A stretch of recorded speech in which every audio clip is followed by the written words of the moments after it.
Good morning, everyone, and welcome back to Grindhouse, where we drink coffee and talk about movies. My name is Shawn, and today, with my girlfriend and co-host Leah Diana, we will be winding back the reel to 1993.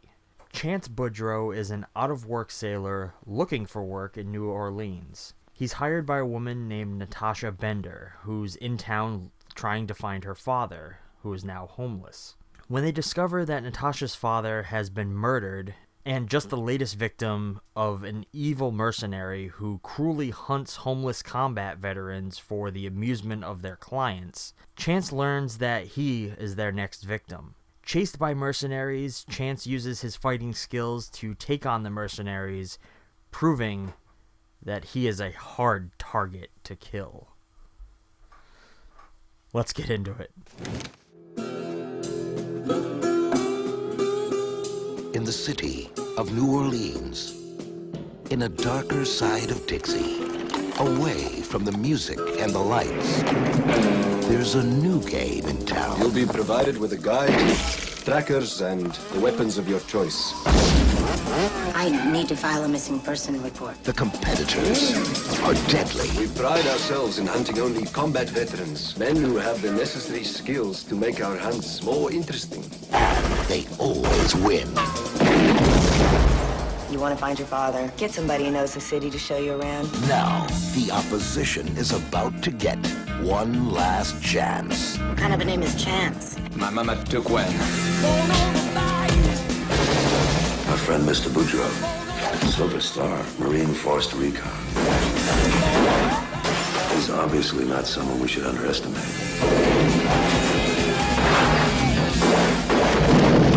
He's an annoying little insect. I want him stepped on hard. We need to get out of here now. Ladies first. What?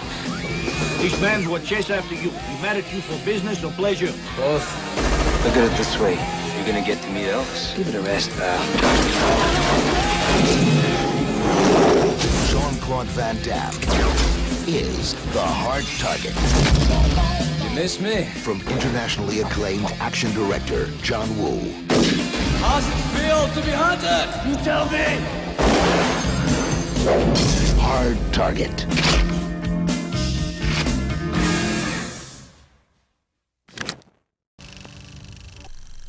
Spread the word, you dirty cocksuckers. Tell all your grave robbing friends I want them out of the city now! The nightmare of insane murder. From the depths of hell. Screaming angel of death.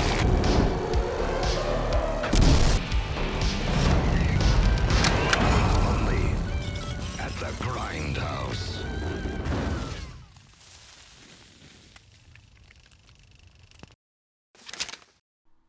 Shawn just looked at me and said, why don't you kick us off? We just watched a Jean Claude Van Damme movie and you said, why don't you kick us off? I can't get my leg above my hip, ever. I guess in all technicality, he kicked us off He did kick us off. so many times. Oh my god. So, sweetheart, we just watched Hard Target, a John Woo film. It says it right on the front of the box.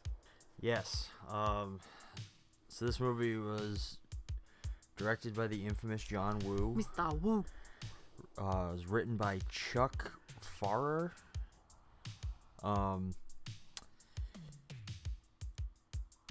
According to this, it was produced by James Jacks and Sean Daniel, but as we saw in the credits, There was an executive producer credit, and Sam Raimi was listed in it. And it proved it because Sam Raimi's brother was in the movie halfway. yes, Ted Raimi has a small cameo as just some guy on the street. And you know, at that point, Sam has something to do with this movie. Yeah, it's very rare that Ted Raimi is involved in a movie if Sam isn't. Yes. This movie was came out August 20th, 1993. Made on a budget of somewhere between $19.5 to $20 million. Oof. brought in a box office of $74.2 million. It wasn't successful, was it? It's extremely fucking successful. I mean, that man's name was on a lot of movies, and he brought a lot of revenue in the 90s. Yes. Which is somewhat surprising. Like, it's not surprising that he became so well known, but at the time that this movie was made, he was well known in Hollywood, but they were actually afraid to let him have this movie because they thought his like limited English would be a big problem on set. Which is why they hired Sam Raimi to oversee everything. They thought Sam Raimi, like, if John Woo couldn't communicate, Sam Raimi could kind of step in and dictate a little bit. I don't understand. Does Sam Raimi speak French? No. The whole idea of hiring Sam Raimi was so that if John Woo became a problem, Sam Raimi could step in and direct the movie. How would Mr. Woo become a problem? Well, he couldn't speak very good English at that time. Oh. Now he's much more fluent, but then it just wasn't in the cards. Oh, okay. So Sam was backup. Yes. All right. That happens a lot. A lot of times they'll hire someone to produce that also can direct just in case. Okay. This movie has a runtime of 97 minutes. However, apparently John Woo's original cut of the movie ran closer to 2 hours and focused much more on the villains. Okay, the villains were badass. Yes. And I noticed that one of the things when I was looking up stuff, the main villain, I don't remember his name. Not Imhotep from The Mummy. In the movie, his name is Fushan. Fushan. That man won an award for being the villain in this movie, from what I saw. Yeah. It's funny because I guess Jean Claude Van Damme and his editors locked themselves in their editing room for 2 days and cut this movie down. Because Van Damme said that moviegoers aren't going to see... They're going to see a Van Damme movie, not a Lance Hendrickson movie. No offense, but I like Lance Hendrickson a lot better than Van Damme. Always have. Yes. The villains in this movie, in particular, are way more interesting than... They are! Our protagonists. The protagonist seems like a douchebag. No offense. He kind of is. The way he's portrayed is just very... cold. He's very cold, very stern. And just, I don't care, just give me money. There's not a lot of life to him. No. I mean, when you look in Van Damme's eyes, you don't see life. All you see is a little dude doing, like, fucking martial arts. Constantly. Honestly, I knew this dude, Van Damme, when I was a kid. I knew him as, oh, he just kicks people's asses. So I read that Jean Claude Van Damme had a little controversy around him constantly for his martial arts. Did you find any of that in your research? I did not. So, the guy who he portrayed in Bloodsport sued him for his likeness because he didn't believe that he was portrayed properly. And ever since then, I read, like, Van Damme's always getting into some sort of legal battle with somebody or other. Notoriously, Van Damme is very hard to work with. He's one of those actors who I think his ego got very inflated early on in his career. I mean, I understand why his ego is inflated. He is a good-looking, strong man. No amount of good looking can hide the fact that you do look like an asshole. Like, he looks like an asshole. 100%. He also isn't the strongest actor. No. Like, his acting's not... Look, I've only seen this and probably one other movie from him. I don't like Jean-Claude Van Damme. Never have. Like, every time I watch his stuff, I'm like... You can see, like, when he's doing the far away stunts... you can see he's like light years away from the people. You can see the errors, and then when you get close up, they angle it right. And I'm just like, there is a lot of errors in this movie. Oh, there are. Oh, so many. The John Woo's flashy style kind of hides a lot of it. It hides a little bit of it. I saw one that I was like, okay, this Blu-ray. They didn't, obviously, you don't know back in the 90s that they're going to come up with a new way of watching things that is crisp and clean. Yeah. Every detail that John Woo was like, don't worry about it, they never see it. Boom, right there. Right front and center. When the first car explodes on the bridge, you saw the wires where they had to pull and the explosives went off. Yeah. You could see both wires on either side. You also could see the launch jump that he has to bounce off of as well. And I'm like, it is what it is. It is, but at the same time, it's like, it pulls me right out of the movie, which this movie didn't really grip me as, it wasn't boring. But I was like, this is cheesy. Oh, it's super this is cheesy. So cheesy. In my opinion, actually, I feel like this is John Woo's kind of, Is this like his weakest movie? No, I don't think it's his weakest. I think it's his kind of throw everything in movie. Like he overindulges. Like he overindulges in explosions, in flashy action, even in gore and blood. Like he wanted to one up it. Every scene was another like level. He like Michael Bay'd this really hard before Michael Bay even Michael Bay'd. That's a tongue twister. Yeah, say that 5 times fast. No, I definitely think this is the movie that he like just went all out. Fuck it, let's do it. And you're just sitting there going, what are you doing, John?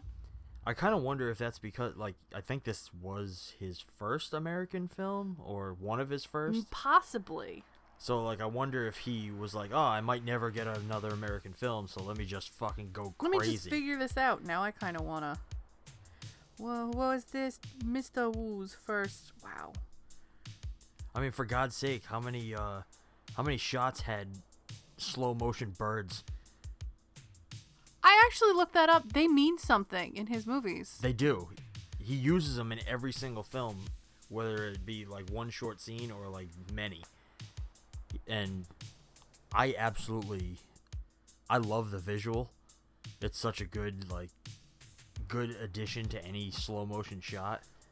But he uses it so much in this movie. It's crazy. It looks like, yes, this was his first American film. Was it? Yeah. That's awesome. This is actually my favorite Jean Claude Van Damme movie. The only one I really like. Really? Yeah, I'm not a huge fan of Van Damme. I never have been. I appreciate what he's done in his career, but I like this one, and I think John Woo's the reason I like this. Yeah, but you don't like Van Damme movies. I don't. The only thing I got really excited for was Imhotep and Wilford Brimley. Okay. I got so excited by both of them. And it was nice to see Arnold in a role that wasn't purely like, I don't know, The Mummy's a different level kind of movie. This was him just being like, this is what, 93? That's what, 98, 97? He's a creepy motherfucker. He's a good bad guy. Yes, and he in particular overplays this role so much, and I really like it. I think he could overplay it a little more. I think he could have pushed it. It would have been great. But it's funny because apparently him and Lance Hendrickson had such good chemistry together that like the producers and everything wished that they could make a movie all to themselves, because they were fucking perfect. They were really, really good. Lance Hendrickson, like, I think I've said it before on this podcast. I think we talked about him briefly once, but I absolutely love him in everything.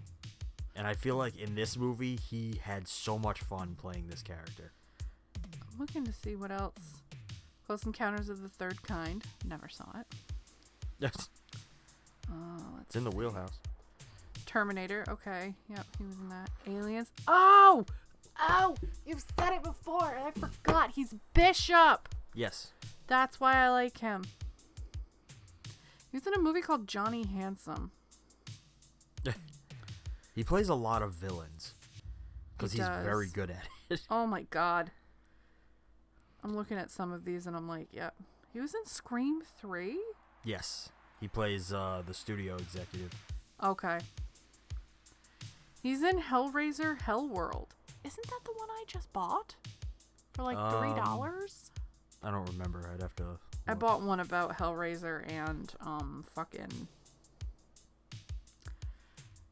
the internet. Yeah, I think that's Hellworld. Let's see. He's in one of the Pumpkinhead movies. He's in the first one. He's in the... I just saw the... He's the main character. Blood Feud? No. He's in When a Stranger... Oh my god, he's in When a Stranger Calls. Is that with Liv Tyler? No. No. I'm thinking of the one with the House Invaders. Yeah, that's The Strangers. See, I don't know a lot of movies, but the movies I do know... What's he doing now? He has... Okay. This is Lance Hendrickson's from 2021 till now. He has 2 projects completed. 4 more projects in the works. And one of them is Bring Me the Head of Lance Hendrickson. That sounds awesome. Already. And he plays Lance. It said post-production, this was filmed in 2010. Oh, so geez. maybe they've been doing that for a long time, but some of these, Bring on the Dancing Horses, Awaken, On Fire, 1, and Acre Beyond the Rye. He gets a lot of work, and he kills it every single time. Yeah. Even when he's phoning it in, he does a great job. Does this man phone it in? Because sometimes. Really? Usually on because sometimes he'll take these very low budget, like shitty movies. So every once in a while, you get one where it's just like Lance Hendrickson being Lance Hendrickson. But something I'd like to do is, yeah, this is one of those movies that I want to focus on the cast for a minute. Yeah, no, go ahead. Because you have Jean Claude Van Damme headlining as Chance Boudreaux. By the way, the character names are also kind of ridiculous in this. They're southern names. They're from Louisiana. It makes sense. It really does make sense. Lance Hendrickson plays Emile Fouchon. Yep. Which is an awesome fucking character. That is. Yancey Butler is Natasha Binder. Yep. Wilford Brimley, of course, as Uncle Duvet. Yep. Who he is the most unconvincing Frenchman I've ever fucking seen. I don't care. It's diabetes in the flesh. It was amazing. And Arnold Vosloo as Pick Van Cleef. Picka Van Cleef. What the hell? I love. Well, he had a definite accent in the movie. Yeah. So you could tell he was from somewhere else. I want to see if Picka Van Cleef has like more. Van Cleef's surname is a reference to actor Lee Van Cleef. Yes. Oh wow, who was a very popular 50s Western. Oh my god, he's in a lot. Yeah. Yeah, the cast was really good. Even like the ones that I didn't recognize. I recognized the detective woman. I feel like I've seen her in stuff before. She plays cops a lot. She does? Yeah. She's also the best friend in the original Candyman. Is she? She plays Helen's friend. Bernie. Yep, I just looked that up. Should we get into the breakdown here? Yes. My first comment, because the first thing you see is they are hunting a homeless veteran. Yes. No, it's the big thing. It's revolved around hunting homeless veterans for sport. Yes. It's a little crazy. And because here, our intro shows you hobo with a shotgun. And I said, Hobo needs a crossbow as he got shot in the heart with the crossbow arrow. Holy crap, this was violent. Yes, this movie's extremely violent. Like, when you shoot a gun, any kind of gun, and you want to hurt somebody, you shoot them once. They were emptying clips into people. Not clip, clips. Just because. Just.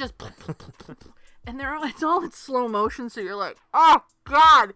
This movie would have been so much shorter if you didn't do all these slow-mos. Good God. This is John Woo's style. At least it was. I mean, I know a couple of John Woo films. I own Red Cliff. I really like Red Cliff. I don't remember there being a lot of slow-mos, but then again, Chinese cinema, a lot different from American. Yes, it Especially their action movies. Something I thought was kind of cool about that intro is like they do a lot of, they open you in like in the homeless guy's POV. Yes. Which was cool. You kind of got to like, you see him like trying doors and stuff, and it's all through his point of view. You're trying to figure out what is happening to this man. Then you see these guys with crossbows and fucking shotguns and then a fucking helicopter. Yeah, he's being chased by like guys on black motorcycles and like this helicopter. He's having these fucking high-powered bolt arrows shot at him. Oh my God. And every time they shot one of the bolt arrows at like the main character, they had to do a slow shot of the arrow being fired, and you're watching it, and I'm like, oh God, stop, you're killing me. Well, John Woo using these like flashy techniques and like a lot of slow motion and stuff, he does it to like intensify the action. Like he does it to like kind of enhance the moments. Dial it up. Yeah, he dials everything up to 11 in this one at least. I don't think it's necessary. It's not. It's a style choice. That was his shtick for a very long time. Does he do this anymore? I actually haven't seen a new movie from John Woo in a long time. No. I think he made a lot of his money. He might still do stuff, but I think he does like passion projects, if anything, now. Good. Stop doing the slow-mo. Do something you want to do. Ugh. This introduction follows up with the introduction of our lead female protagonist, who I will henceforth refer to as Eyebrows. Oh, they're not that bad. It's her most prominent feature. I noticed her hair more than her eyebrows. Her hair was very long. Okay, you cannot tell me eyebrows and not think of fucking Chicky Poo from A Nightmare on Elm Street. She's got bushy eyebrows, too. Those aren't that bad. Yeah, they're the same eyebrows. Nah. It's the 80s and 90s. Those eyebrows just existed. Not long after meeting her, we're introduced to Chance, who I'm going to call Mullet. Wet, dirty mullet. Wet, dirty mullet. Ugh. So our lead protagonists are Wet, dirty mullet and Eyebrows. Followed by diabetes from behind. Followed by diabetes, because Wilford Brimley is always diabetes. I mean, growing up as kids, when the infomercials came on, it was Wilford Brimley being like, do you have diabetes? I have diabetes. Diabetes. And now, like, we make, me and my friends have made, like, the reference joke about it. Because, unfortunately, I was diagnosed with diabetes type 2 in 2019. And if I'm eating something I'm not supposed to, I get, supposed to be eating that diabetes? Like, it's funny. But, you know, that's how I remember Wilford Brimley. I know he's been in tons of other movies, and he's a great actor, but... He's in The Thing, for God's sake. He is. And I remember going, oh, diabetes gets killed. But...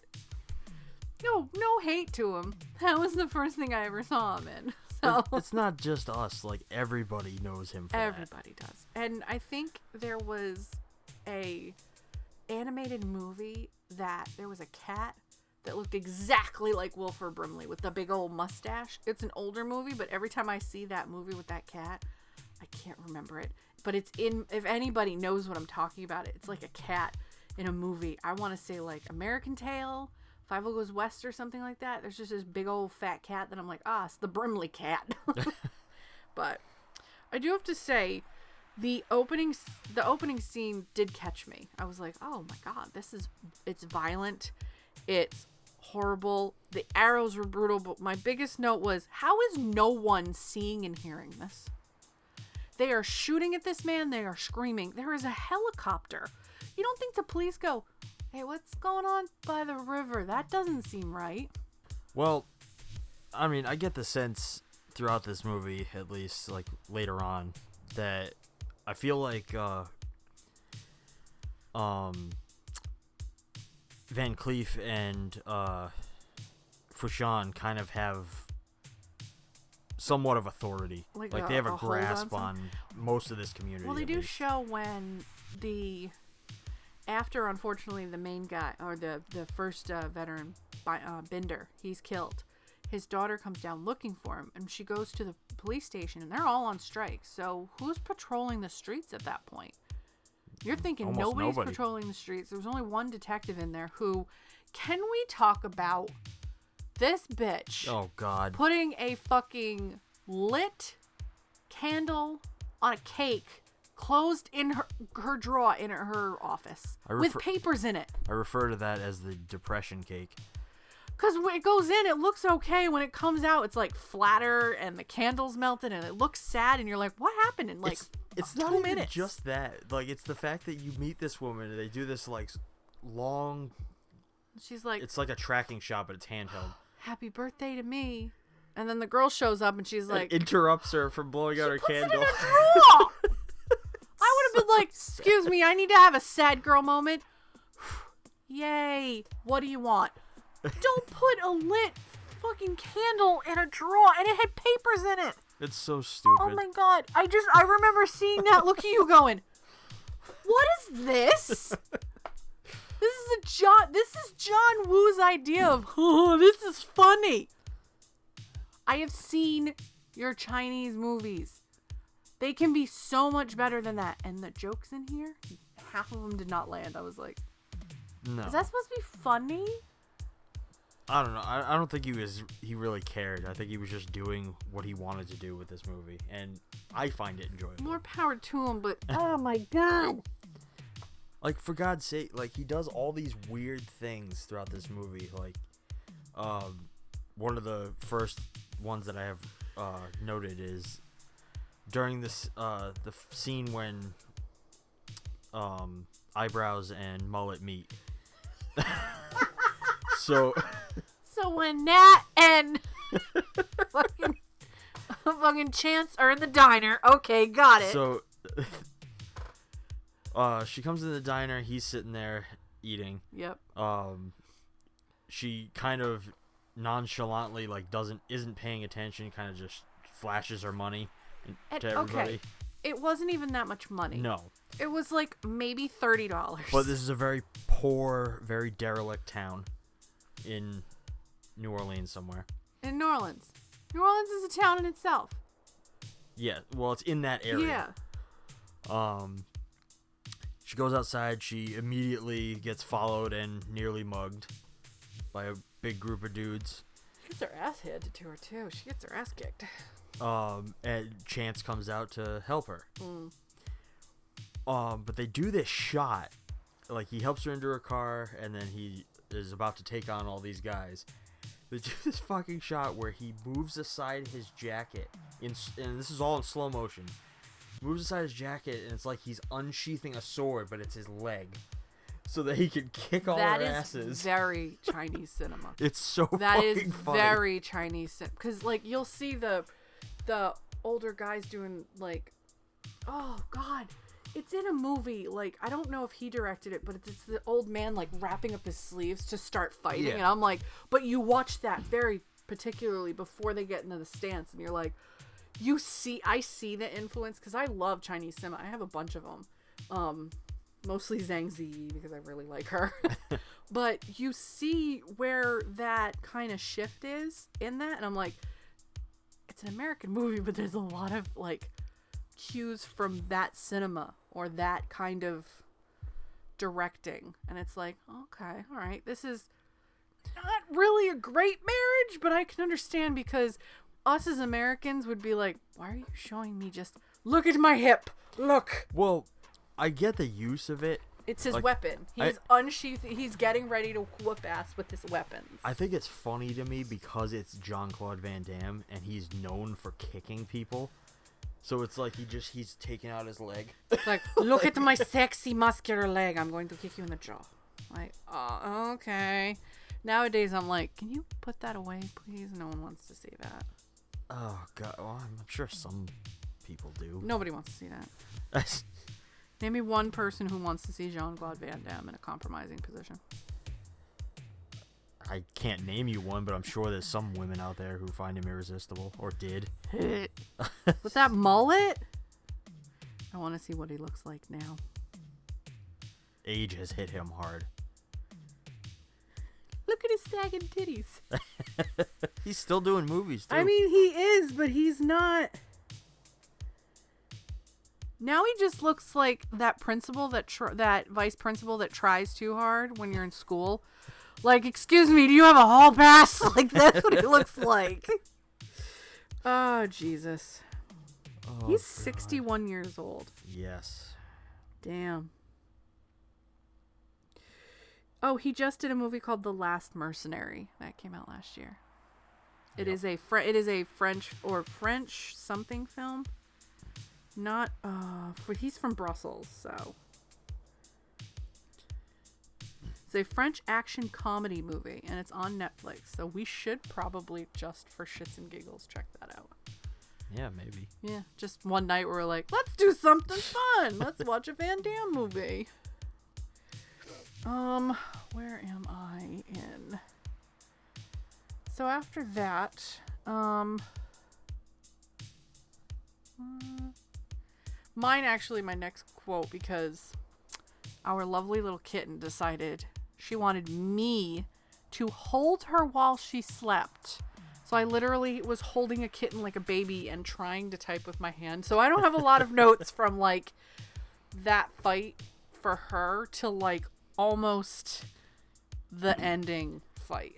Well, so essentially, he kicks all these guys' asses, sends her on her way, Yep. kind of says, you know, careful when you show your wallet. Yeah. And she's essentially trying to investigate her father's disappearance at this point. She said, I usually write to my father every week, but I haven't gotten a letter in a couple of weeks, and I'm just curious about what's happening. And everybody turns her away going, oh, where does he live? Well, he's homeless. Sorry. Yeah. I need somewhere where he's missing from. That's terrible. That's fucked up. Like, that broke my heart that she was like, sorry, can't help you. You're telling this little girl that she'll never see her dad, basically. Pretty much. What a dick. That's why you put a candle in your fucking desk lit, because you're a dick. So once she's turned away by everybody, she actually... she is told by the cop, like, you should find somebody who knows the town to kind of guide you around. So her first thought is, oh, let me track down... Mullet, so that he's obviously knows what he's doing. He can help me. She goes and finds him at the docks. He's about to get a job, essentially. From what I saw in the notes and the context, he used to be a fisherman. He used to work on a boat, and he worked under the captain. Yeah. But something happened, and he got booted off the ship. But he hasn't worked in a while, so he hasn't paid his dues to the union, so they won't let him fight. No. They won't let him fish. Sorry. And that's where Eyebrows comes in, because she goes to him at the docks and says, I will pay you to help me find my father. And he's like, oh, I'm going to have a job, bye. And then all of a sudden they're like, oh, you need to pay $200 something. And he's like, I'm here for the money. Yeah. Like, he's not even a likable character to me. Like, if he had like a little bit of heart or something, I would have been okay. I'm not going into an action movie sitting here like, oh, I just want to watch senseless violence. I want a story. Like, why is he helping her? Is, like, he a softie? Like, is there something he's trying to, like, do? You know what's kind of funny? someone else was considered for this part. Who? Was it Steven Seagal? Kurt Russell. Oh! Now, I would have liked that so much better. The movie didn't go to Kurt Russell because the studio, Universal Pictures, decided that they wanted to be in the Van Damme business. I feel like this part would have been so much more likable and enjoyable to watch if it was Kurt Russell. Van Damme's so dry. He's just dry and lifeless to me. Kurt Russell, The Thing, Escape from L.A. Escape from New York. Is it Escape from New York? There's both. There's both? Escape from L.A., New York, and Escape from L.A. What else has Kurt Russell been in that I thought was great? He's in The Hateful Eight. He's in The Thing. He's in fucking... he's in an Elvis movie. 3,000 Miles to Graceland. So that's another Elvis movie, actually. He's in tons. Kurt Russell is one of the fucking all-time best. And I'm about ready to break his heart because I'm going to know him from some stupid movie and he'll be like, really? That's where you know him from? Oh, God. Let's He was a see. child actor. That helps. Yeah, I know. I'm seeing that. He was Cooper in The Fox and the Hound. He was Cooper in Fox and the Hound. Or Cooper? I can't remember. I think it was one. Copper. Copper. I'm a hound dog. Ooh, ooh, ooh. He's uncredited for Elvis Presley and Forrest Gump. Stargate. Okay, that might be it. I've seen Vanilla Sky. I don't remember. I don't remember anything about it. Oh, that. Oh! Guardians of the Galaxy. Ego. Yeah. Yeah, that's Ego, where the I know Living him Planet. from. Yep. This movie, the production of it lasted 74 days. Oh, wow. That seems long. It is. However, the film was put on a tight schedule by Universal. They only allowed for 65 days of shooting.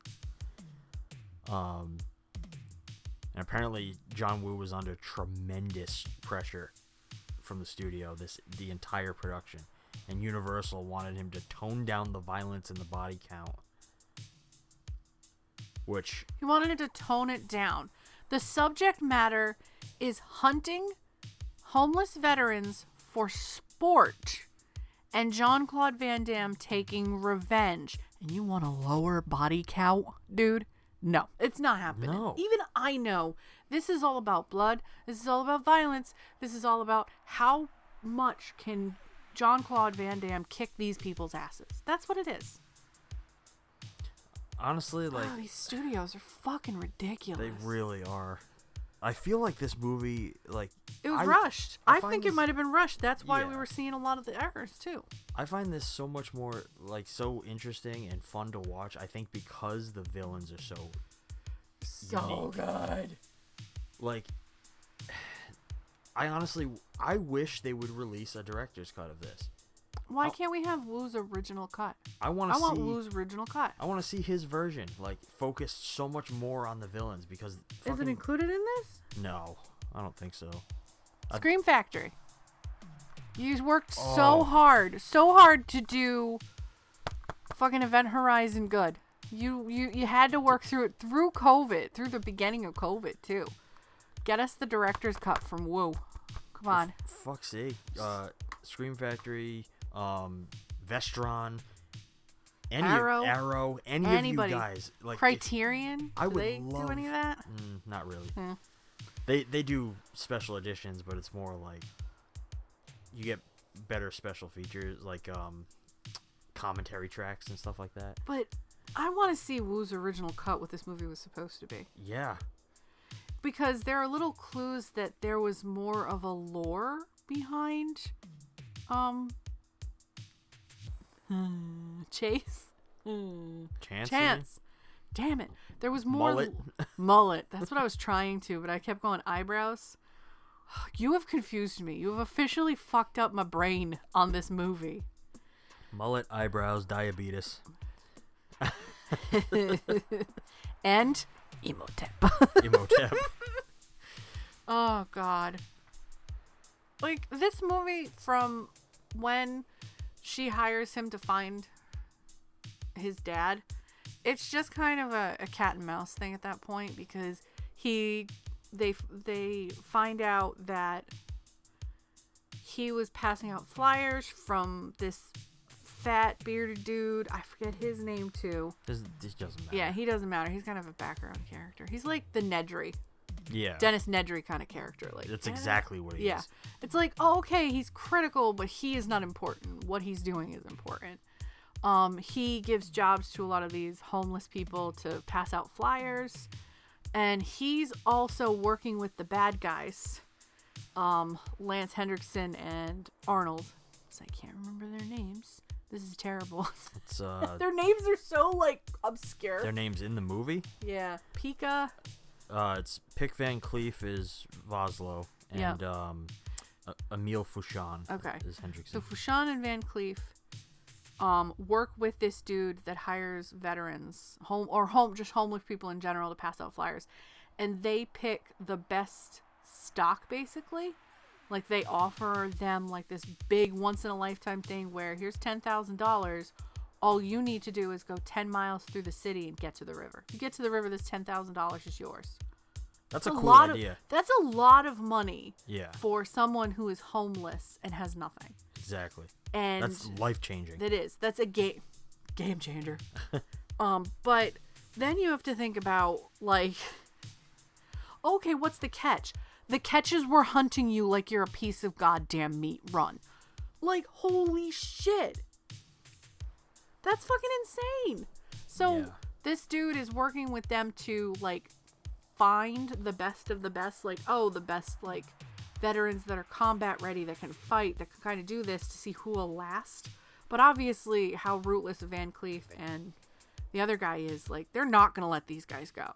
That dude made it to the river. He made it to the river, and then they shot an arrow through his fucking heart while he was stuck on the bridge.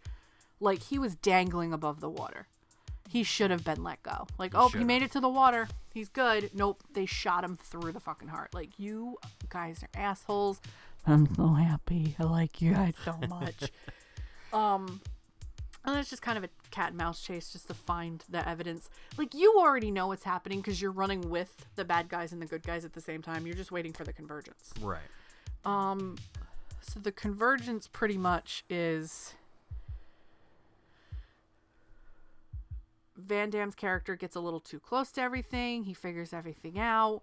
You find out the coroner that finds Binder's body was like, oh, he was burned in a fire. And Van Damme goes, nope, his dog tag says he was shot through the heart. Do an autopsy. And then you find out he's in their pockets too. Yeah. So it's the cops in their pockets. It's the medical coroner. Like, so they can operate in secret in Louisiana and New Orleans. I think it was kind of cool that, like, as the movie's progressing, you're also seeing that, like, it's pretty early on that Fouchon makes the call. He's like, all right, we're doing our last hunt. We're getting out of Louisiana. We're getting out of here. Like, they end up, like, getting caught up because of Chance and well, I think they said that they were getting out of Louisiana because the dude who hires homeless people to pass out flyers, don't remember his name, he messed up, and the person that they wanted wasn't the person they got for that fight. They were supposed to get one dude, instead they got Binder, and Binder still has family. It looks like everybody they pick cannot have family. No one's gonna look for them. Right. Unfortunately, because Binder has a daughter, that's what fucks everything up. And even Van Cleef said at one point, we've been doing this in countless countries and countless cities. Yeah. And we have to move constantly, and this is the first time where they haven't had to move in a while. And this one thing fucked us over, so he says, this is our last hunt tonight, we're leaving Louisiana. Which, I guess Van Damme's character fucking pisses this man off so much, it turns into a manhunt for him. Yes. Because they got the wrong dude. It was one of his homeless friends. They got him during that hunt, and they gunned him down, and he found him, and that fight was brutal too. Because that man fucking clotheslined somebody for a gun and just fired on one of the the dude that hired. This movie was a lot of action. I can't keep a straight line of it. The guy that wanted him to shoot him down, this veteran. The veteran ended up killing him, but then it's a wild goose chase to fucking find him and kill him because they're not letting him go now. When she says this movie's a lot of action, put it this way, the entire third act of the movie is one gigantic action scene. It starts from the most ridiculous scene. That's my favorite that I'm not going to talk about until the end. But that's when it starts, and I'm like, what? Did this motherfucker just do that? And it literally does not stop from It doesn't stop from there. It just keeps fucking going. And it's like, oh my God. It's impressive, honestly. It is. Like, I have to say, this is one heck of an action movie. And I've seen other action movies that are not as good, that don't catch my attention. It's hard to catch my attention with an action movie. And like the first half of this movie was a lot of running around, and you could probably see I was kind of like fading a little. Then towards the end, I got up and I stood up and I was like, all right, okay, this is getting more. And I'm like, this is ridiculous. It was insane. Oh, okay. So where was I? So now the bad guys, Shawn, and Van Cleef are now dedicated to hunting down Mullet. Yes. They're just like, nope, we need to get rid of this man. He is a problem for us. So that's it. That's the rest of the movie, is them trying to get him, which leads to one hell of a 45-minute fight. Yeah. And we're talking insane explosions, gunfights, fucking...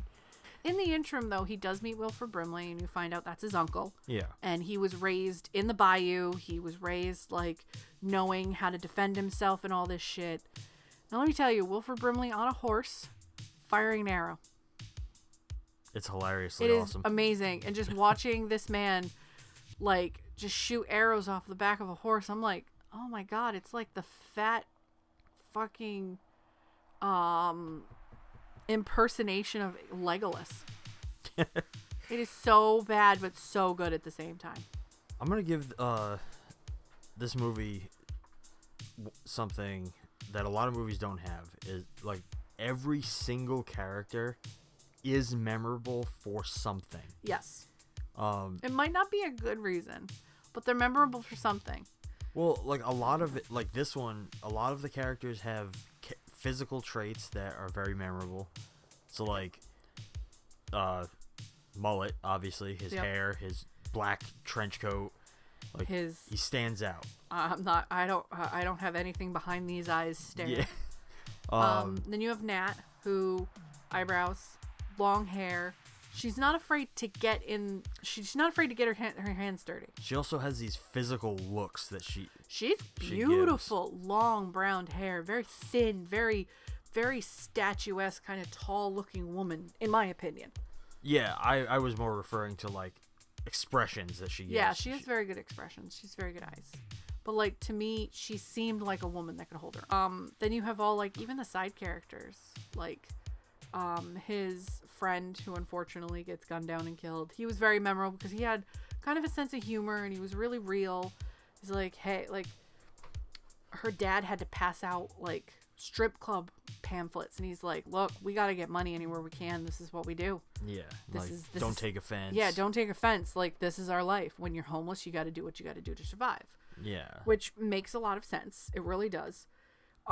But even he was memorable because I liked him. He had a heart. He was honest. Yeah. The only one that wasn't really memorable was probably either the coroner. He wasn't really the doctor. Even him though, like he had this very like sketchy shit. Yeah. demeanor. He was like you always were like, what are you up to? Like, what is wrong with you? Act normal. Like, but he was, and then he's like throwing paperwork in the fire and setting fire to that to get rid of evidence, and he's like sketchy looking. And then your villains like Hendrickson's like he's a shorter guy, but he's like stare. He's very imposing, even though he's smaller.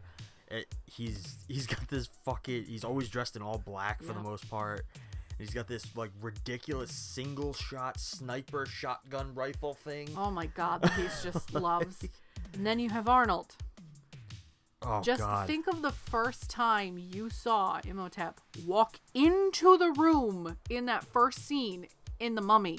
He has that fucking stoic, but he does this. So his fucking eyebrows are like weirdly arched, so you're like, this man is gonna shoot me through the fucking television. Yeah, but in this one he plays like this like slightly eccentric like psycho. I love it. Awesome. Oh my god. If I ever see a movie where he's like a real human being, I don't know what to do.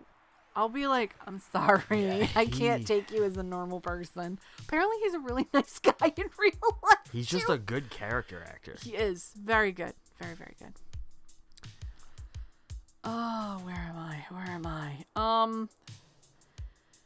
So Mullet gets to his uncle's place. We're introduced to Brimley. And he's like, we need to fight. We need to go somewhere. We need to defend ourselves, something, anything, because they know that they're being hunted at this point. So they get on horses. All three of them get on horses to go fight the bad guys who have machine guns, Helicopters.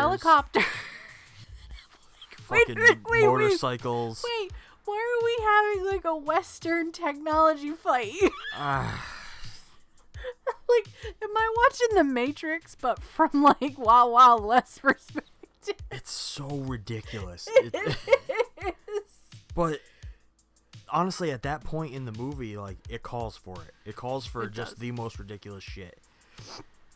Oh, one thing that we had said is John Woo likes to use a lot of cues from like his Chinese cinema background. Yeah. One of those is doves.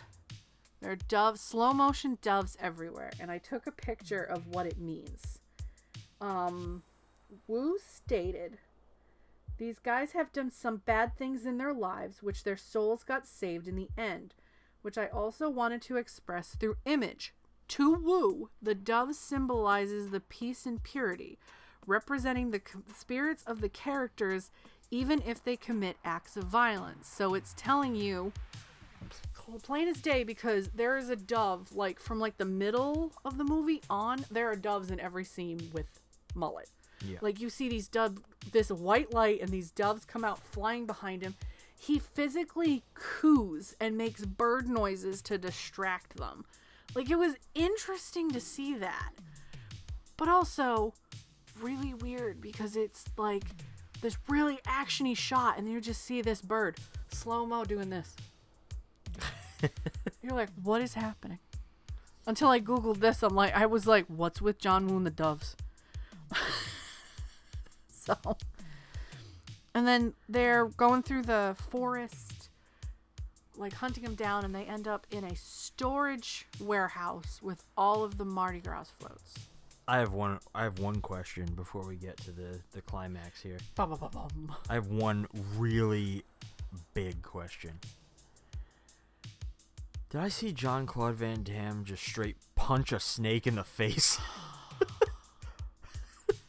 Alright, spoiler. This is my favorite scene. He's sitting there talking, and he literally tells her, don't move. Close your eyes. Close your eyes. And he grabs the snake like this. He straight up bitch slaps it. It comes back at him, and he punches the snake in the head. And the snake goes, like this. And then he gets his tail. It's a rattlesnake. Bites the rattle and rips it out of the back of his tail. So when he puts the snake back, it'll attack anything that he sees move that's warm, because that's how they hunt. And they won't hear the rattlesnake. So this rattlesnake now is aggravated, in pain, just been bitch slapped by Jean Claude Van Damme.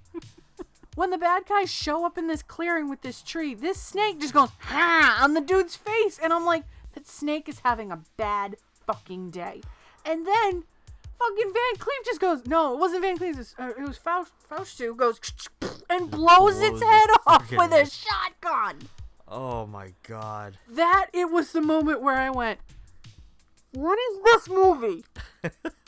It does get better. I honestly think that's the most ridiculous part of the whole movie. Like, nothing took me out of the movie. That even didn't take me out. That made me go, the 90s. The 90s. The 90s. Choices. Just saying, choices. Whoa.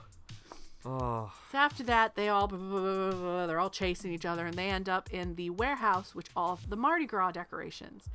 And I mean, Mardi Gras decorations are very creepy looking in this movie. Yeah. I don't know if it's a choice, it's a styling, whatever, but they open it up in this mask.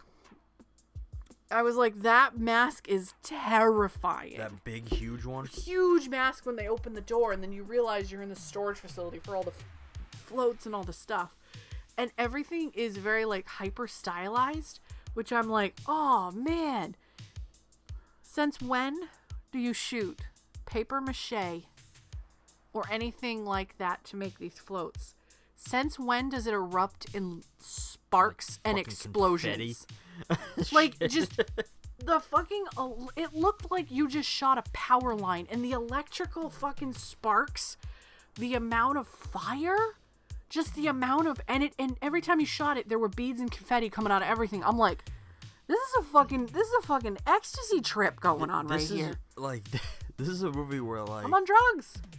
Everything fucking explodes for either no goddamn reason, or the explosions are blown way out of proportion. So out of proportion. It's amazing. How many gasoline cans did he unplug and throw at people, and then they shotgun shot it, and it produced an explosion like, oh my god, you just fucking lit a building on like fire. the guy that gets blown out the window off the motorcycle. Like, these stunts are insane. But I'm sitting here going, that's not how that happens, kids. No. That is not how that happens. This is one of those movies where it's like you have to suspend all disbelief and just take the ride. It's funny as all hell. Yeah, there's like, oh my god, gasoline cans shooting. This is redonkulous. There was, and I'm not exaggerating. There was at least 6 or 7 scenes like this. There were like 2 in the beginning, like maybe 5 or 6 at the end. Like, even she did something with gasoline. Yeah, I can't. Which I was like, why are there all these gasoline cans? Dented, mind you. The same dented gasoline can every time. Yeah, they just keep reusing it. Honestly, like, it looked okay. It had a couple of shots in it the first scene. By the end, Van Damme has kicked this thing so many times. It is like, please stop! Stop using me! Oh my god. As ridiculous as this movie is, like, as over the top as it is, and just, I don't know, as outrageous as they take everything to, like, I still think the narrative itself is really cool. It's a very basic story, but it's a good story. Like, I wish the main character was played by somebody better and who, like, would have brought more character to him and charisma. But Kurt Russell would have been better. Kurt Russell would have kicked ass in this part. Who was big in like the early 90s for action movies besides, I mean, Seagal, Schwarzenegger? Nah, it's gotta be somebody else.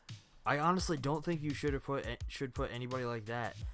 Kurt Russell would be the perfect choice because he's not super huge by the action movie standard, but he is an action star. He's very good at it.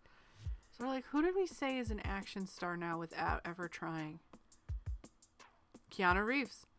Yeah. Keanu Reeves was like, yo, what's up, tubular nerd? He was Bill and Ted. He was the dumb character. Like, he always played those roles, except for Dracula, which we've already talked about, which he just come off of 3 other movies, so he was very lifeless. Listen, I completely forgive him for that. I do. But, like, then he took The Matrix. Now he does John Wick. To me, in my head, as a 30-year-old now, Keanu Reeves is an action star. Oh, yeah. Back when I was a kid, Keanu Reeves was no different than fucking Dumb and Dumber or Wayne's World. Right. That's what he was. But he's grown with the times. Yeah, he's changed platforms, essentially. So, like, to me, this would have been a perfect role to put somebody who isn't an action star and get them started. Because, yeah, they're not going to bitch slap a snake into submission.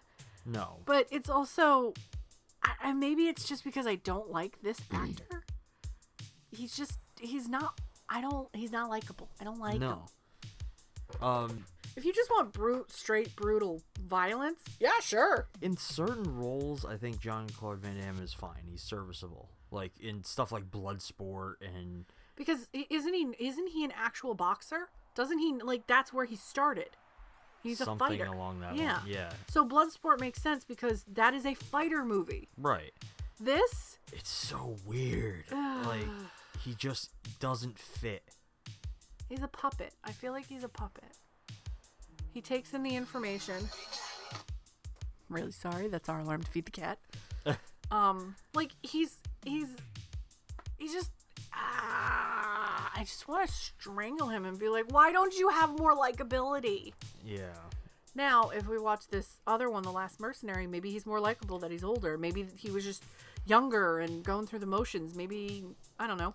You know who he reminds me of and who would have done so much better in this part? You probably won't agree with me. John Cena. No. I think John Cena would have been good in this part. I mean, John Cena definitely would have brought more charisma. He's more likable. His action feels more believable. Sometimes. I mean, I like John Cena. I'm not a wrestling fan, but I think John Cena and Dwayne "The Rock" Johnson, them going from that acting, wrestling life to going to real acting. Well, even Vin Diesel. Wasn't Vin Diesel? No. Coming from wrestling, that you have to be charismatic when you're trying to project to a fucking giant stadium of people.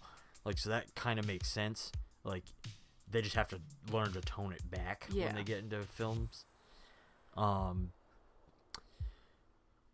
So, like, they naturally have the charisma. I do think he'd do better than Van Damme, but I still would rather somebody better.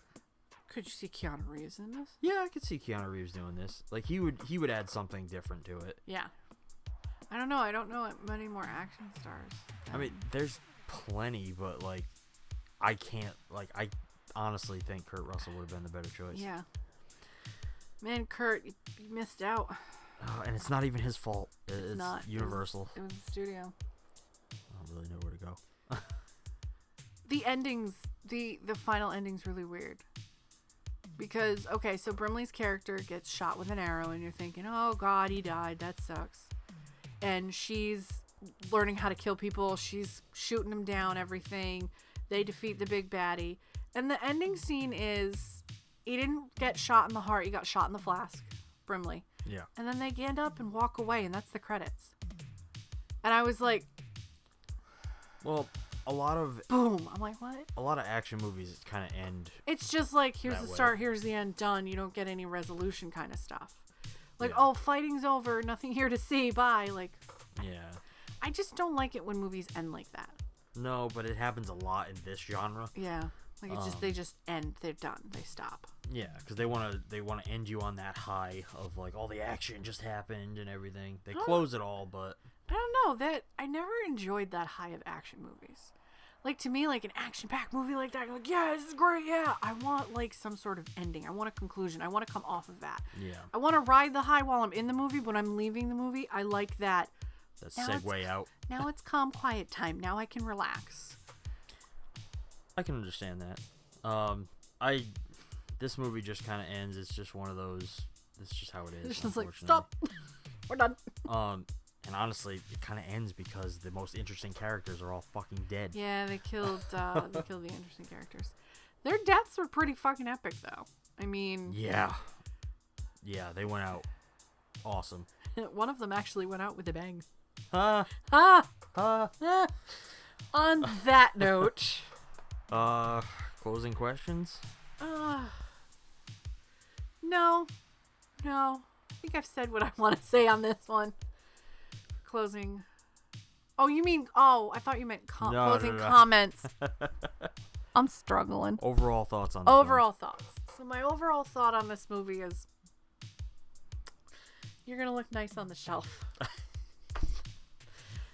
That's my overall thought on this. That's it. You got nothing else? I mean, it was a movie. All right. Yeah. I've always liked this one. It's one of my favorite John Woo films. So much better John Woo Oh, films, there are. man. I don't disagree. This one I just very much enjoy. I think Is this like a guilty pleasure kind of one where you're like, yeah? No, because I really like the villains. I like the concept of the movie. The down flaw is the protagonist. I just don't really like him. Yeah. Everything else is great. It's got awesome action sequences. It has incredible,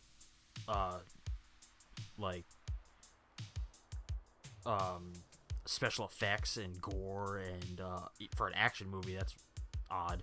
There is a lot of gore, but it's very downplayed. Yeah. Like, oh yeah, you just saw that guy, like, blood spurting out of him, but they don't make emphasis to it. They don't have that bright red blood. It's like the darker blood. Right. So to me, I'm like, oh, okay. It's a movie where there's no sex in it, so you could take the kids to this. There actually was initially one. It was supposed to be a romance scene between Eyebrows and Mullet. Really? Yeah, they cut it, obviously. Yeah. But yeah, originally there was one. I'm okay with them cutting it. I don't wasn't see a needed. romance between these two. It's purely work. Purely No. professional. It wasn't needed. It would have been stupid. It would have. Not everybody wants to fall in love with the big, strong, muscly guy. Favorites. Obviously, the snake getting fucking bitch slapped. That is my favorite. But at one point, Brimley comes into the warehouse with Eyebrows, and Mullet is like, "What are you doing here?" He's like, We're here to help. I asked you to go get help. We're here to help." I'm just like, that's We're not here, what we he helped. meant. We're here to help. No, that's not what he meant. But I just thought that was funny. That was very, very funny. What about you? So I actually do have some favorite lines and favorite scenes from Okay. this. Multiples. My favorite lines, starting with it's during the sequence where she goes to find him at the docks. It's we got 12 positions available. Able seamen are better. I just thought it was really funny. Did you just tell me one of your favorite lines? It was a sexual pun, yes. I'm so proud I thought of it was you. hilarious. I'm so proud of you. Oh my god. I didn't even catch that. Ah! That's great. The next one is it's actually one that Van Cleef says to the fat guy. Yeah. This is when he shows up at his house when he's passed out. And he does that, he karate chops him in the stomach. He's like, "Wakey, wakey, you fat fuck!" I didn't even hear that. It's so funny. Oh man, I would have loved that. That's probably when I was falling asleep. Because there wasn't enough to keep me awake. Oh god. And then the last one I noted was Chance at one point gets brought in after he gets the shit beat out of him when he goes to find the dog tag. Yeah. And the girl shows up. She's like, "Thanks for calling me." And she looks at him. She's like, "Oh my god, you look awful." And he responds with, "Darling, darling, you hurt my feelings." Like, it's just so stupid. Are you that much of a narcissist? Oh my god, it's so dumb. Oh my god. But my favorite scenes in the movie, honestly, the big, giant 45-minute ending. Oh my god! Explosion! It's gunfire! Explosion! Well, and that's my favorite. One of my favorites because it's such well done action. Okay. But above that would be it's from when it's like the big gunfight motorcycle chase. Yeah. It starts with the fat man getting his head obliterated by a shotgun. Oh yeah. And ends with Shawn and his outrageous lean back aim off the bridge thing that he does. Oh my god. I love that entire sequence. It's so good. So ridiculous. So ridiculous. But yeah, it is good. I also noted that the Jean Claude punching the rattlesnake. That's so funny. Like, everything else is believable. That's where I draw the line. Oh, God. You're mine now, Mr. Snake. Like, what? One of the ultimate questions. Does this hit its target? I hate you. If this is just straight fucking action, yes. If they wanted this to be anything else, not at fucking all. This is just straight, cut and dry, dirty action. That's all it is. If that's what they were going for, their target was not hard to find. Oh. But you? Yes, I agree. This is... If you're, like, this is... It works as a ridiculous action movie. If you're looking... Although, if you are looking for a deeper, interesting story, this does have that. It's just not with our protagonist. Yeah, I mean, the story's okay. But it's an action movie. It's this is interesting, action-y. though. Yeah. A lot of action movie plots are cut and dry. Like, they all use the same thing. This one does something a little bit different. It's a movie plot that nowadays don't do that. Like, back then, I'm like, what was going on in the 80s and 90s? And everybody was like, yeah, we can get away with that. They just could. They just could. Nowadays, it's like, don't do that. Would you recommend it? Yeah. If you want a cut and dry fucking action movie, yes. This is probably one of the better action movies I've seen. And we watched Terminator. I would watch this over Terminator. Well, again, Terminator is more of a slasher film.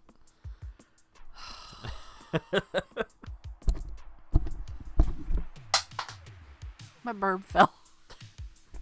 That was me beating my head against my microphone. How about you? Would you recommend it? Yes. Of course you would. I would definitely recommend this. Like, obviously, you have to be an action fan of some kind to enjoy it. If you're looking for a deep story, don't watch this. If you're looking for a love story, don't watch this. If you're looking for interesting protagonists, don't watch this. If you're looking for villains that leave a lasting impression on your heart, watch this. Absolutely fucking watch this. Yes. If you like John Woo, watch this. This is an overindulgence in John Woo. I've seen quite a few of John Woo's Chinese movies. Every time something happened, like, Dad, John Woo's, like, little check marks right there. Because it made me happy. I could kind of, like, stay a little bit in it. But, man, Jean Claude, you brought me right out. I gotta go. Obviously, if you are a fan of Jean Claude, watch it. Yeah. Like, you'll probably like it. We're probably gonna get shunned by a bunch of, like, 50-year-old housewives. Like, how can you not like him? He's hot. Look at his muscles. Oh, God. No. No amount of muscles can make up for a lack of personality. No. Just saying. How would you do this today? I wouldn't do this at all. You cannot get a snake to act like that ever again. Like, that snake was committed to that role. It was a fake snake. I know it was a fake snake. It was a joke. No, I wouldn't do this. As you can see, even this movie that was actiony, I'm sorry, I was still falling asleep to this movie. I really was. Like, you've seen it firsthand. We've watched more than 2 action movies now, and you've seen me practically falling asleep at almost all of them. Because it's just not interesting enough. The story needs to grab me now. Like, I mean, you got shit out there now like The Haunting of Hill House. Every fucking twist and turn was amazing that kept me in that. I marathoned that in one night. I had to go to work the next day. I marathoned that in one night. Like, holy shit, it was so good. I actually think that this would be one that I would say, if you're gonna do it again, do it as a series of some kind. Even that, I think, is pushing it. Only because I think that the bad guy's plot is interesting enough to warrant further exploration. Like, if they went deeper into that, you got to see them operating in other cities beforehand. I think it could be really cool. Just make it a story about them and Van Damme's just a chapter in the story. You could still have like the protagonist guy working to try and stop them. It would have to be a way better character. Yeah. And then he's just a passing by, like, oh, this is how they got stopped. But you have the buildup of everything else. I see where you're going with this. Cool. Okay, all right. Maybe a limited series, just like flesh it out Our more. answer is limited series for like 90% of these. Because if you're gonna remake something, I feel like that's how you should do it. And with everything the way it is now, with people watching more and more from home, they're not going out to see movies in the theaters, they're watching it at home. It's like we need content to suck up. Like even you and I have gotten to a point where our YouTubes are getting really stale. We're watching the same stuff. We're to that point so much that we're physically watching movies now. Yeah. Like before we go to bed, and we do filming on like Saturdays or Sundays where we're just watching films and talking about films the entire time. Yeah. Which is great. But I would like to delve more into watching those series because there's a billion series that the two of us need to watch. Oh, there's so many. So many. We're almost caught up on Marvel stuff, so we can go see fucking Doctor Strange in May. Almost caught up. Is this mainstream, exploitation, or other? So mainstream action, it hurts. It's painful. Like a snake being bitch slapped in the face. I'm gonna refer to this for so long. Mainstream. This is mainstream. I, on some level, am going to disagree. Okay, alright. I would, based on how over the top this movie goes, I would probably put this closer to exploitation. John Woo generally isn't an exploitation director, but his early years in filmmaking, I would say, lean far closer to exploitation than mainstream. He puts so much outrageous shit and pushes his characters to such extreme levels of ridiculous that I think, there's not a lot of like tits or extreme gore or anything, but they're exploitative in like explosions and fucking car chases and gunfights. Yeah. Like bow and arrows. Yeah. This is littered with bows and arrows and crossbows, man. It's ridiculous. Do you have any final thoughts? Questions, comments, concerns? Just gonna put that one away. Into the archive with you. Go, go, my dear. Go. Never to be seen or heard again. Alright, well, I guess that closes out our discussion on John Woo's Hard Target. Yes. But don't go anywhere just yet. Please, stick around for the coming attractions.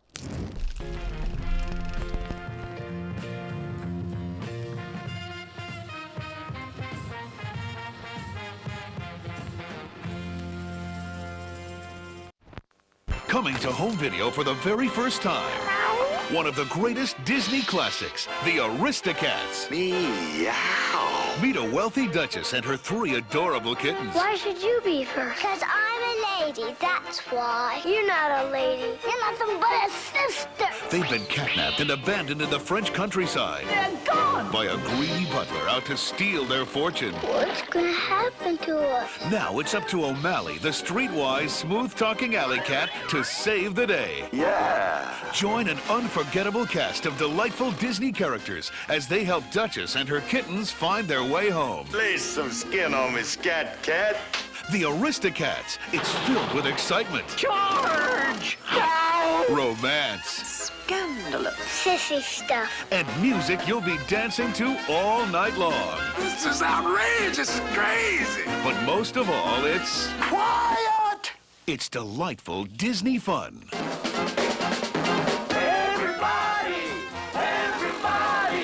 Everybody wants to be a cat. Everybody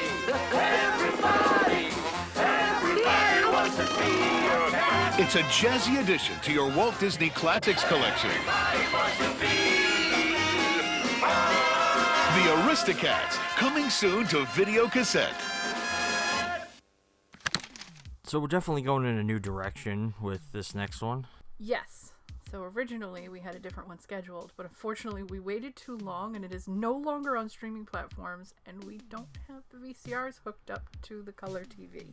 So I decided, let's go fucking weird, man. Let's go with a Disney classic that is slightly racist.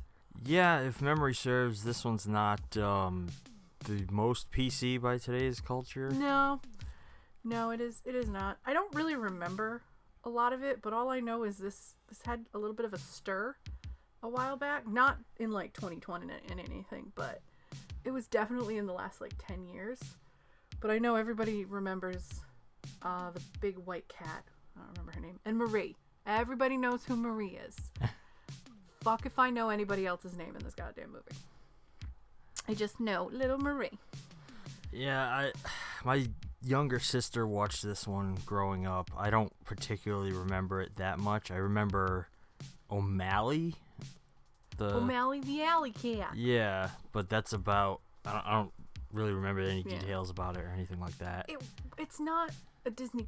It's a Disney classic, but it's not part of the Renaissance period. This was like 60s, 70s, I want to say. And it's set in Paris. So it definitely, like, Oliver and Company is a better, like, animal movie, in my opinion, from those years. I love Oliver and Company. But I wanted to go with this one because it's like, let's introduce the weirder, not so known Disney stuff. And I plan on pulling a lot of the random stuff because when we hit our stops for tapes, I've been going to the weird Disney movies. I'm like, nope, I want this, I want this, I want this. So we'll see how this goes. And I know how much you love Disney. So to clarify, Disney these days encompasses a lot of different things. So like you have Marvel, 20th Century Fox, all of that is under the Disney banner. Yeah. I don't really enjoy cartoons in general anymore. Disney movies, yeah. So Disney and Pixar, none of that stuff does anything for me generally. Not any longer, but let's just lean into it. Yeah, I suppose we'll have to. Well, you know, with me being here, you're going to get a lot of shit that you really don't know if you want to watch. That's okay. You're going to hate half the stuff that we watch. I didn't really enjoy the last one. Yeah. Well,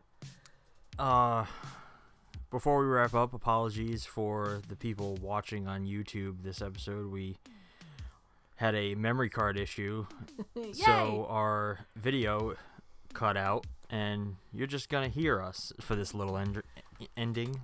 And our lovely voices. Aren't they sensual? Fucking run.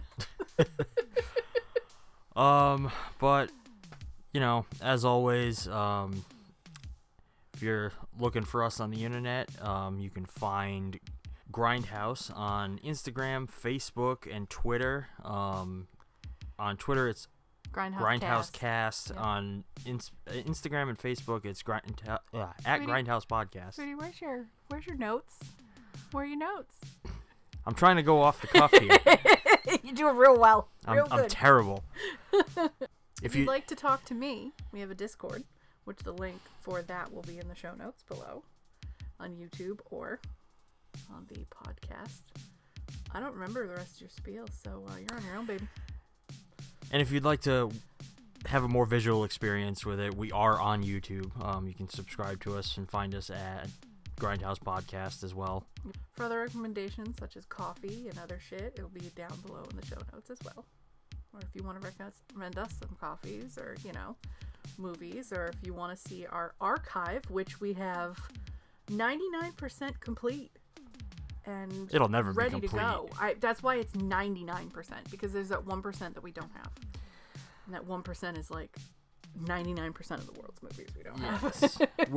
with every episode and with every week that passes, I'm trying to slowly start putting our catalog of movies up onto our Instagram. So if you want to kind of go check out the physical media that we have, it's all eventually going to end up on there. Yes. But I think that about closes out the book on Aristocat. Yep. Hard target. But I think that about closes out the book on Hard Target. I forgot what fucking movie we just watched. It's been a long day. Very long day. If you like what we're doing and you want to show us some support, we also have a Patreon.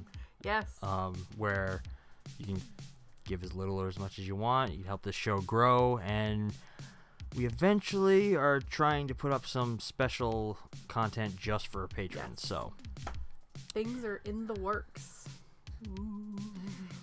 Until next week, I'm Shawn. And I'm Leah. Thanks for listening, and keep watching.